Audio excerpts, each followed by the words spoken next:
Like, especially for those, like you said, what'd you call them? Mompreneurs. Mompreneurs. Like, I Mom, can't even say mom, that word. like mommy, Yeah. mompreneurs.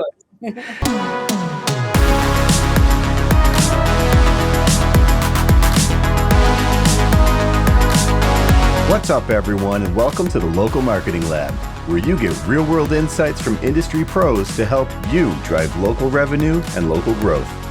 This podcast is brought to you by Evocalize, digital marketing tools powered by local data that automatically work where and when your locations need it most.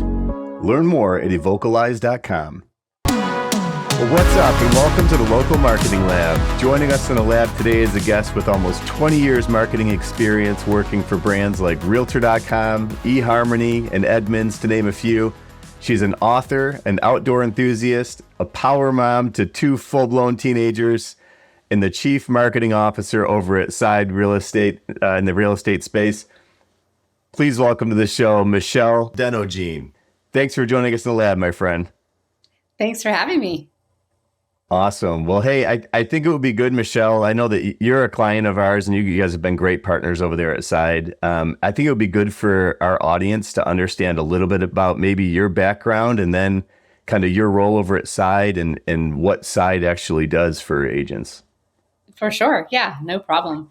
I have been leading marketing teams, like you said, for over 20 years, both on the consumer side and the business to business side, full stack marketing teams, everything from brand marketing to events to demand generation to content creation to social to product marketing, you name it, anything that's been part of a marketing team at this point. But I do think from a background perspective, it's interesting because I actually don't come from a traditional brand background. I actually come from a digital background and built up the brand component of my career. So it's been an incredible journey. I always tell people I'm not traditionally trained, but I've learned in the trenches. I've worked for small companies, big companies, you name it. Yeah, very cool. I mean, you've got a lot of solid brands on your resume, so really good experience comes from working at big companies. I've had a similar path, and I've worked at large companies as well as real small ones, and you get different types of experience. The small ones, you get a lot of experience very quickly, but the big ones, it kind of help you to fine tune, the skills and just get more, I guess, optimized in your approach because you have bigger teams, more budget, stuff like that. Yeah, they're definitely very different. Startups have a very dear place in my heart because you get to build everything from scratch, and I'm a builder. But for sure, like there's different experiences that you get from every single thing that you do. I think for me, it's always about being somewhere where there's really a big problem to be solved and a target audience that you can dive deep and get to know and do some amazing things to disrupt different industries in whatever space. So you'll see my resume has a lot of different industries in it, and that is why. Yeah, no, that's super cool. Mine does too. It's like, for me, I like it because you don't just come up in an echo chamber of one industry. You're able to take experience from all sorts and into your current role. With your experience is really, like you said, it's taken you across tons of different industries. Your current role, you're back in the real estate world. You did a huge stint of time over at Realtor.com. You tried some other industries, and now you're back in real estate. But being on the marketing side and with the tools that Side provides to realtors, like firsthand, you need to hear from realtors what their pain points are, so that you guys are actually developing tools that'll help them, hit their goals and be more productive agents. What things are you hearing from your agents, or what tools are you providing to them to help them to become the best local marketers that they can be? Yeah, you hit it on the nose, by the way. It is really about understanding your customer, whoever your customer is, right? So at Side, we consider ourselves a brokerage platform, which means that we help the top agents go independent without the cost and risk of becoming their own brokerage, which means they're all little individual companies. And so what Hmm. we're constantly doing is talking to them about what they need. And every one of them is a little different, but providing them with platforms that they can leverage, whether it is their CRM or their email marketing tools, their website, their digital marketing capabilities, thanks to our partnership with Evocalize, all sorts of different components, a marketing studio to create collateral, right? So we're trying to constantly find tools that they can leverage, but we don't dictate it. That's something that's a little bit unique and different at Side. It really is because they're running their own real estate companies. It's really up to them what works for them in their local market. So, what are some things or some ways that you kind of work with them to determine what works best in their markets? Yeah, I mean, we leverage the power of the community. And so a lot of times we're taking best practices from one partner and giving it to another, right? They all work very independently, they're not competitive. And so it's a very collaborative, open community. And so we're constantly looking at what they're doing, looking what other people are doing, and then talking about whether or not that might work for them in their market, right? And it really comes down to we don't know their market as well as they do. And so we really need to dive deep into what that local experience looks like, feels like, and what that particular audience is going to see as valuable at the end of the day. No, that makes a ton of sense. Is your team then working? Do you have like customer advisory boards where you're like compiling all this feedback, or are there, you said you're listening to the community. Are there forums or boards where you're actually compiling tons of data points to then inform your product development? Yeah, it's a couple different things. For first and foremost, we have business managers that get assigned to every single partner on the platform. And those business managers work with a lot of other accounts. So they're constantly seeing what is working for others and bringing that up organically. Also connecting them with other people that have done something similar so they can actually have that firsthand bridge. And then we do things like masterminds, master classes. We're constantly trying to bring the community together, whether it's in person or virtually, so that they can actually just share it directly, right? So we aggregate it and share it to our best knowledge, and then they share it with each other. Gotcha. So as your team is compiling all these best practices, what are some things that you're seeing are really helpful in moving the needle for agents out there? Yeah, I mean, the first thing I would say is everything when you're a real estate agent, everything is hyper local, right? Hmm. You literally, it's not even just like the state or the city, it's typically the neighborhood that you serve. And so the biggest thing that we are seeing that I don't know if it's as much of an aha, it's probably obvious to a certain extent, but it's really understanding the market that you serve, becoming a local expert. And this is the case whether you're a real estate professional, whether you're a car dealership locally in the market, a restaurant, right? Any small business that's really dedicated to a very specific neighborhood needs to become a local expert. And so, in the case of a lot of our partners, it's about knowing the local coffee shop that you recommend, right? Sitting on the PTA at your kid's school so that you're, connected with people, or volunteering time at a local charity. You need to understand what everybody is interested in your market locally, and then work to get involved so that you're showing up as it relates to what they're interested in. Yeah, that makes a ton of sense. It's a common thread that we hear a ton on the episodes that we do. Specifically, one of the comments we had a guest, Eric Knott, he's the chief operating officer over at PDQ. He brought up the concept of being the mayor.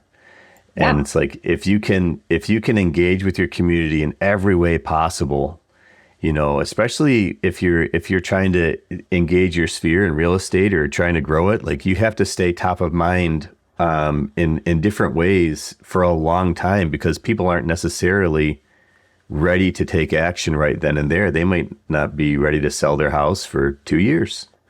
Yeah, But if they've that's right. seen your face and you've nurtured them for a long time, then you will come top of mind when the time comes for them to take action.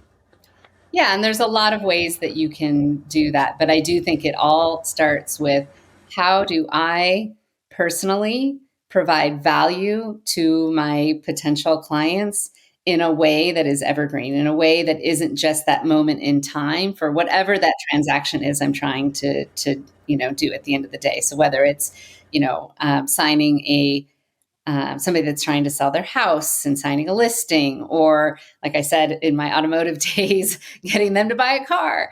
But it can't just be that moment. You have to try to provide value all through the year. So to your point, you're top of mind when, especially those transactions that are not happening every week.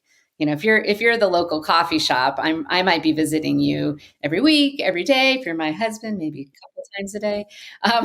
But a car, a house, so these are things that do not happen on a regular basis and typically not even annually, right? So it's really important that you stay top of mind.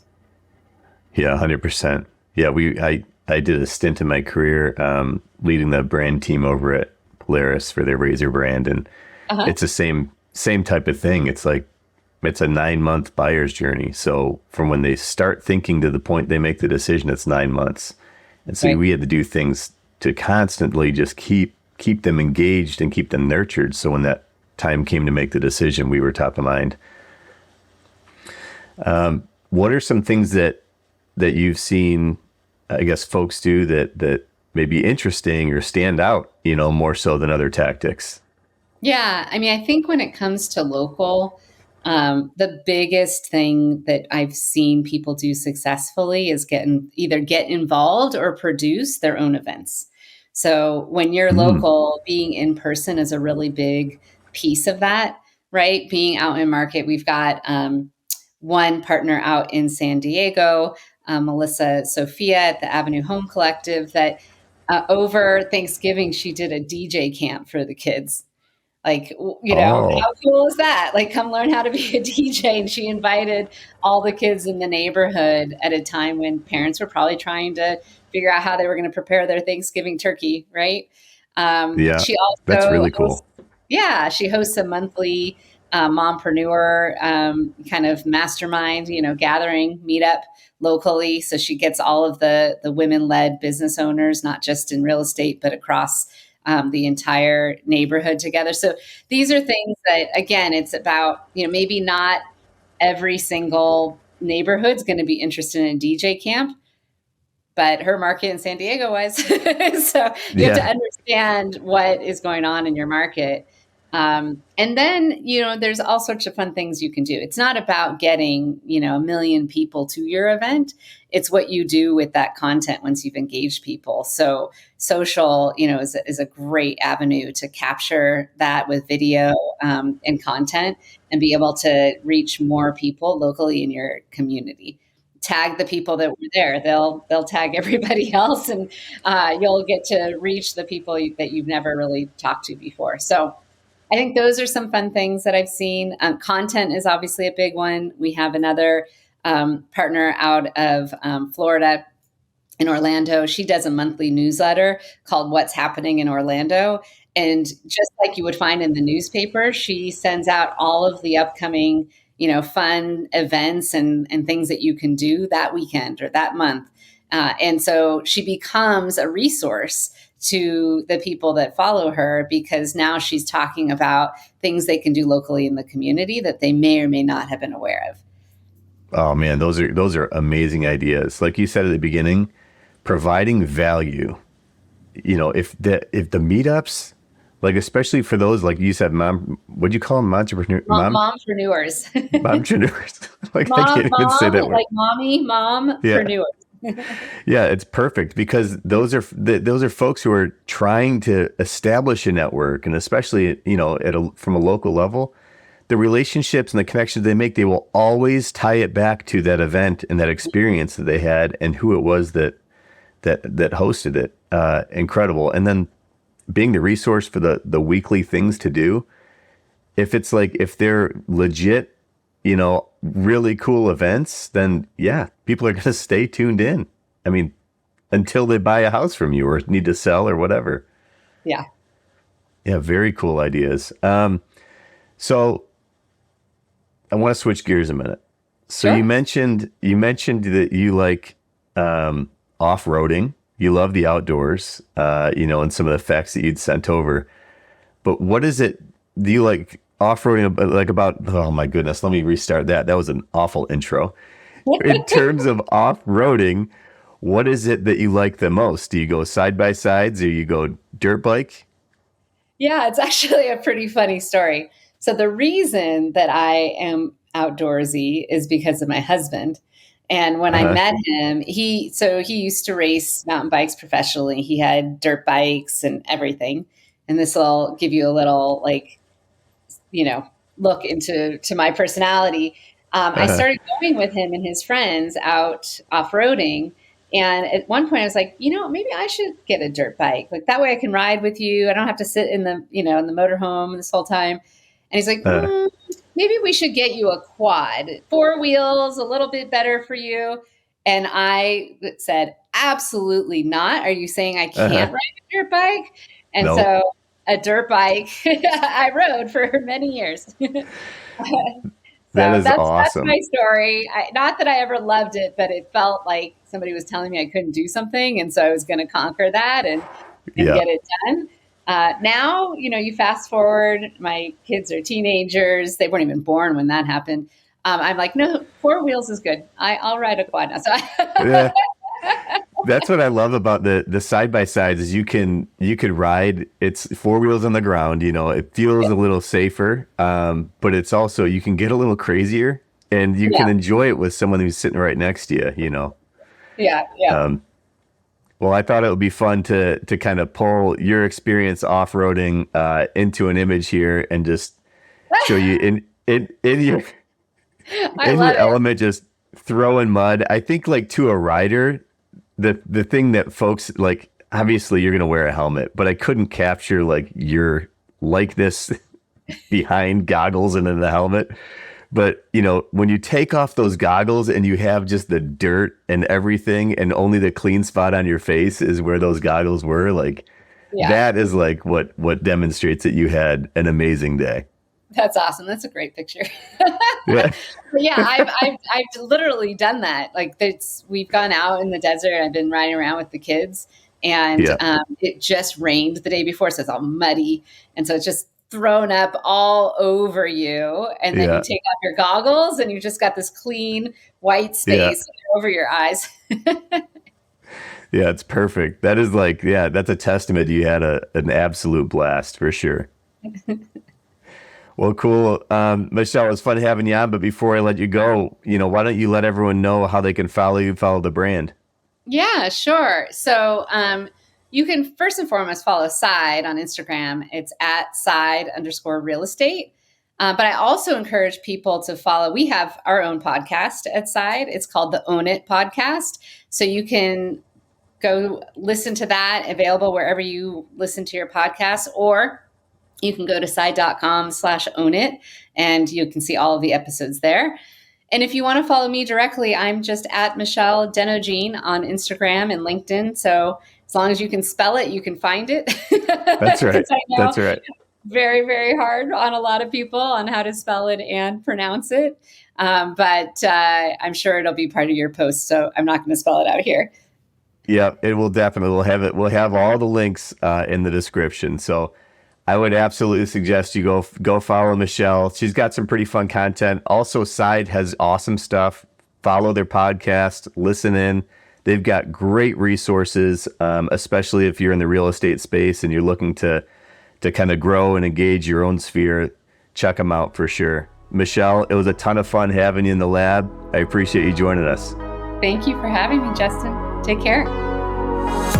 As always, thanks for joining us in the Local Marketing Lab. This podcast is brought to you by Evocalize. To learn how Evocalize can help you grow your business, visit evocalize.com. If you learned something new from today's episode, don't forget to subscribe on your favorite podcast platform and follow us on LinkedIn and Facebook at Evocalize. That's EVOCALIZE. And on X at Evocalize Inc. And remember, keep innovating and trying new things. You never know what's going to connect with your audience until you try. And until next time, thanks for listening.